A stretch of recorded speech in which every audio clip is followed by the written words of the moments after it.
What's up? Welcome to my crib. Welcome to my home, Santa Monica, California. And what I wanted to do here, guys, was just kind of set the scene for the show that we're going to be doing and be like, hey, this is where I live. This is what my house is like. This is as real as it gets. All right, welcome to my crib. If you follow me on Jump Rope Dudes, you might wonder yo, how does Brandon live? Well, this is where I live. Dan, the other Jump Rope dude, lives in there. He's visiting his girlfriend right now, so he's not here. And I'll take you on into my room. This is my dog. Coco, say hello. So this is my workstation here. It's nothing fancy, but this is my desk where magic happens. And that's where, the other magic happens. I wanted to set the scene a little bit for you guys here and give you an idea of what to expect on this channel, because if any of you already follow me on my other channel, the Jump Rope Dudes, obviously we just do jump rope stuff. And what Dan and I both saw was many people asked us, hey, how do you live? What are your habits? What are your other passions and goals for life? And we didn't really want to put that content on the Jump Rope Dudes channel because the channel is about jump rope. My channel is just gonna be focused on my main passion, which is peak performance, helping people feel and perform their best. All right, so something I thought I could do each week was just check in with you on what's going on with the Jump Rope Dudes, because that is my company. That's where I make my money, where most of my time goes into. And Jump Rope Dudes right now is in a place where we are starting to see some really good growth. We're over 200,000 YouTube subscribers, which opens up a lot of doors for us. It's funny, when you play this social media game and you make content on the internet, for a while, no one really cares what you're doing. And if you try to interact with other people in your industry who have had some success, they won't talk to you either. And so when you get to a certain level, doors start to open up for you and people start talking to you. And so we're in a really cool place right now because now a lot of doors are open up. And I'll keep you guys in touch on how things continue to progress from there. But just to let you guys know, Jump Rope Dudes going really well right now. The biggest things we're working on over there is just making sure we continue to grow that YouTube channel. That's our main focus. And in the coming months, we're gonna be looking at launching some merchandise and also a Netflix style membership portal. I was gonna book these flights right now, but we only have a few minutes to get down to the gym because Kenny is gonna record me doing one of my boxing sessions today. So I'm not gonna book tickets, but I'll let you know what's going on here. Kenny and I are going up to San Francisco to go meet with this dude. His name's Graham. He is a guy who works with a lot of NBA players and helps them with their mindset game. And so personally, part of my journey, I just wanna meet more people like this, have conversation with them, build relationships, interview them, try to pull out as much wisdom and knowledge as I can. So that's what's gonna happen there. San Francisco is coming in a couple weeks. You'll see that on this show. But for now, yo, Kenny, we gotta get an Uber, man.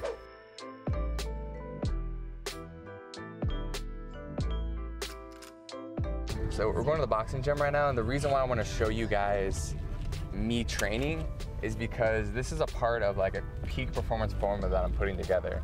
My belief is that if you wanna get mastery over anything, and for me, that is the field, the discipline of performing your best, you need to be able to apply it. And so my application is learning how to box. And so you'll see I'm going from a beginner, I usually get my ass kicked in sparring on a regular basis, to hopefully being able to hold my own in sparring and actually going and competing in an amateur fight. So that's my application, and you guys are gonna see that in action today when I train. And I tried this app called Anchor. I don't know if any of you guys have heard of it, but I was supposed to release an 18, 19-minute episode, and only 3+ minutes are showing up in the app. So I had to go through this process where I went from panic mode, super anxious, to just thinking to myself, all right, man, why do you care so much about this? And then the answer was, because I care what other people think about me. And I told people that this was launching, and I'm worried that they're gonna judge me for not doing a good job on something that I committed myself to. And so going through this process, I can get to the root issue of where my anxiety is coming from, and actually be okay, well, so you're afraid of being judged. So what control do you have over that? Nothing. So I just have to move forward. Hopefully the podcast will be up and it'll be live soon.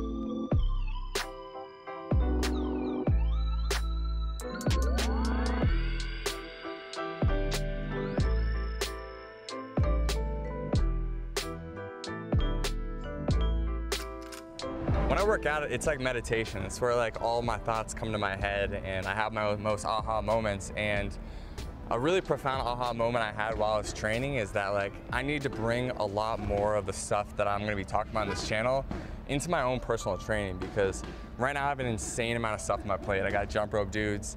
I'm trying to train like a professional boxer. Like straight up, I'm trying to do as much as they do so I could get as good as they are. But if I was coaching someone, like I'm about to have a session with Shane, one of my buddies who's also a professional boxer right now, I would tell him like, you need to be visualizing every single day and visualizing how you want to get better and how you want to perform. I'm really pumped that I'm doing this because I have accountability now. I don't want to suck. Like I've been boxing now seriously since July with a coach for the last like 3 months. And during that experience, like, I've definitely gotten quite a bit better, but I'm still a beginner. And this whole journey I'm going on with you guys is showing you like, how do these mental skills work? Can you really go from like not being very good at something to staying consistent, being bad at something and enduring that process to get better? So that's what I'm gonna share with you guys. Anyhow, hopefully my buddy Shane, who's gonna be showing up here in a few minutes, and we're gonna do a sports psych sesh with him. So until then, I'm just gonna be waiting on him. So I will not be filming this session because that's just how sports psychology works. You'll never meet a sports psychologist that actually brings a camera or records anything during a session. That's not how the practice works. It's a very personal process. So you guys will see me meet Shane, say what up. Great guy, but we gotta go do a personal session after that. Just finished up the sesh with the homie Shane. Dude has an incredible amount of potential, and I'm excited to do these videos over the next weeks, months, and years and just get to see how his career unfolds, because I mean, I'm gonna be a very small part in his success, but it's super fulfilling for me because all this stuff kind of plays into my long-term goals. When I was probably from the ages of like 6 to 11 years old, my ambition was to become an NBA basketball player for the New York Knicks. I think most kids, when like you did the exercise in class and you wrote down like, what do you want to be when you grow up? Probably said something similar, like you want to be a firefighter, you want to be a professional athlete, a musician, actor, whatever. For me, that's what it was. And I just thought that'd be the most fun thing I could possibly do. And now fast forward, 20 years later, as an adult at 27, I realized that like, oh, obviously I'm not gonna be playing professional basketball. That didn't turn out for me. I'm actually really bad at basketball, to be honest. But what I can do is I can actually get on the team and play in my own way. What I've discovered over the years is where my potential lies, where my passion is, and where my talent is helping people perform their best, helping other people. So not necessarily being the performer myself, but supporting other people and helping them build positive momentum to become the best version of themselves. So my long-term ambition is to be the sports psychologist for the Knicks in some capacity. Maybe I'm working with one player, maybe I'm just consulting with the team from time to time, but I love basketball, I love the Knicks. I feel like that'd be the absolute most fun thing I could potentially do. So this right here, for me, hashtag stacking bricks. This tattoo is about stacking bricks one by one, and that's why I always talk about stacking bricks. Is like, I'll never get to that big ambitious goal in one action or one day or 1 week or a month or 1 year. It's gonna be all these small actions, just getting better day by day, practicing my craft, and just constantly taking these steps. So that was a step. I'm gonna keep moving forward. That was my day, guys. You actually only got to see a small portion of that day, but I hope that was enjoyable for you. The whole point of this process for me is to be more transparent with this community, share more of like, what does a day in my life look like? You got to see where I live a little bit, you got to see me train a little bit, you got to see me train someone else just a little bit, and to close this video down, I want to open a dialogue between you and me. I want to know what you want more of, because I can share with you so many different things. I can talk about, we can go into relationships, we can go into performing better at sports or in business or whatever you may be interested in. So what I'm asking for you right now is to drop your feedback, your comments below right now. I want to know what you thought of this episode. I want to know what you want more of. And if this was helpful for you, or if you did enjoy watching me in a day in the life, please subscribe to this channel, share it with someone else, and also go check out my other stuff on social media. I launched a podcast. We got that up on iTunes and everywhere that you can listen to podcasts. It's called The Brandon Epstein Show. And also check out the Instagram. Both these things are linked below in the description. You guys, thank you so much for watching this video. Keep stacking bricks. See you in the next episode.